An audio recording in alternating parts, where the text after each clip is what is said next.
صحبت کردن به زبان انگلیسی معمولاً چالش برانگیزترین بخش از مسیر یادگیری زبانه. برای بسیاری از افراد ترس از صحبت کردن بزرگترین مانعیه که توی پروسه یادگیری یک زبان با اون روبرو میشن. اما چرا اینقدر سخته؟ توی این پادکست به 3 عامل بازدارنده و راه حلشون خواهیم پرداخت. یکی از موانع رایج ترس از اشتباه کردنه. ما نگرانیم که دیگران ما رو قضاوت کنن و تجربه زبان‌آموزی ما رو به سخره بگیرن. یا حتی ممکنه بترسیم که با استفاده از کلمه نادرست و یا تلفظی اشتباه سوتی بدیم و به اصطلاح ضایع بشیم. این ترس میتونه ما رو متوقف کنه و باعث بشه در بسیاری از موقعیت‌ها با وجود اینکه کلمات رو تا حد زیادی بلدیم صحبت نکنیم.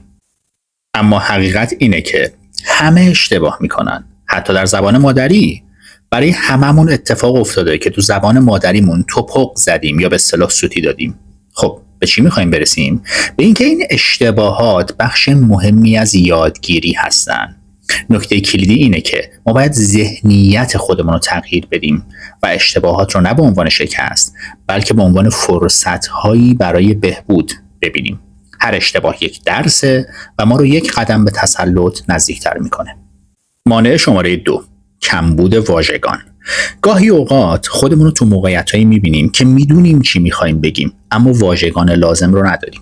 این خیلی بده و نتایج احتمالیش هم حس ناامیدی، تردید و خود سرزنشگری خواهد بود و احتمالاً تصمیمات عجولانه‌ای که از فردا شروع میکنم به حفظ کردن لغت یا خریدن فلان پکیج یا کتاب واژگان. اما برای غلبه بر این مشکل تمرین ضروریه. با مکالمات ساده شروع کنید. درباره روز خودتون، علایقتون یا حتی صبحونه‌ای که خوردید صحبت کنید. هر چقدر بیشتر صحبت کنید، زمان پیدا کردن کلمات مناسب برای ذهنتون کوتاه‌تر میشه.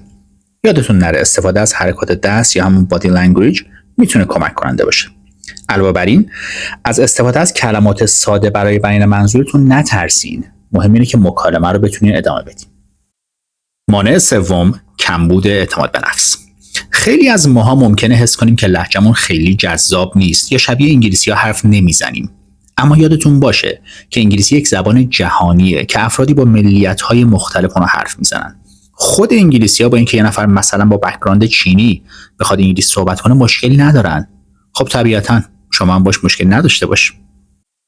برای افزایش اعتماد به نفس میتونید جلوی آینه صحبت کنید یا صدای خودتون رو ضبط کنید و گوش کنید و سعی کنید ایراداتش رو تا جایی که میشه، تاکید میکنم تا جایی که میشه بگیرید و لطفاً توی این مورد کمالگرا نباشید.